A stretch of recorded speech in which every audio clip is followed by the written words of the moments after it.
ദൈവപരിപാലനയിൽ ആശ്രയിക്കുക. ഞാൻ നിങ്ങളോട് പറയുന്നു, എന്ത് ഭക്ഷിക്കും, എന്ത് പാനം ചെയ്യും എന്നു ജീവനെക്കുറിച്ചോ എന്തു ധരിക്കും എന്നു ശരീരത്തിനെക്കുറിച്ചോ നിങ്ങൾ ഉത്കണ്ഠകുലരാകേണ്ട.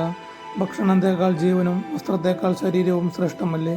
ആകാശത്തിലെ പക്ഷികളെ നോക്കുവിൻ, അവ വിതയ്ക്കുന്നില്ല, കൊയ്യുന്നില്ല, കളപ്പുരയിൽ ശേഖരിക്കുന്നുമില്ല. എങ്കിലും നിങ്ങളുടെ സ്വർഗസ്ഥനായ പിതാവ് അവയെ തീറ്റിപ്പോറ്റുന്നു. അവയേക്കാൾ എത്രയോ വിലപ്പെട്ടവരാണു നിങ്ങൾ. ഉത്കണ്ഠ മൂലം ആയുസ്സിന്റെ ദൈർഘ്യം ഒരു മുഴമെങ്കിലും കൂട്ടാൻ നിങ്ങൾക്കാർക്കെങ്കിലും സാധിക്കുമോ? വസ്ത്രത്തെപ്പറ്റിയും നിങ്ങൾ എന്തിന് ആകുലരാകുന്നു? വയലിലെ ലില്ലികൾ എങ്ങനെ വളരുന്നു എന്ന് നോക്കുക. അവ അധ്വാനിക്കുന്നില്ല, നൂൽ നൂൽക്കുന്നുമില്ല. സത്യമായി ഞാൻ നിങ്ങളോട് പറയുന്നു, സോളമൻ പോലും തന്റെ സർവ്വമഹത്വത്തിലും ഇവയിൽ ഒന്നിനെ പോലെ അലങ്കൃതനായിരുന്നില്ല. ഇന്നുള്ളതും നാളെ അടുപ്പിൽ എറിയപ്പെടുന്നതുമായ പുല്ലിനെ ദൈവം ഇപ്രകാരം അലങ്കരിക്കുന്നെങ്കിൽ അല്പവിശ്വാസികളെ, നിങ്ങളെ അവിടുന്ന് എത്രയധികം അലങ്കരിക്കുകയില്ല. അതിനാൽ എന്ത് ഭക്ഷിക്കും, എന്ത് പാനം ചെയ്യും, എന്തു ധരിക്കും എന്ന് വിചാരിച്ചു നിങ്ങൾ ആകുലരാകേണ്ട. വിജാതീയരാണ് ഇവയെല്ലാം അന്വേഷിക്കുന്നത്.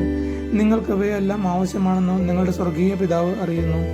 നിങ്ങൾ ആദ്യം അവിടുത്തെ രാജ്യവും അവിടുത്തെ നീതിയും അന്വേഷിക്കുക, അതോടൊപ്പം മറ്റുള്ളവയെല്ലാം നിങ്ങൾക്ക് ലഭിക്കും. അതിനാൽ നാളെക്കുറിച്ച് നിങ്ങൾ ആകുലരാകരുത്. നാളത്തെ ദിനം തന്നെ അതിനെക്കുറിച്ച് ആകുലപ്പെട്ടുകൊള്ളും. ഓരോ ദിവസത്തിനും അതതിൻ്റെ ക്ലേശം മതി.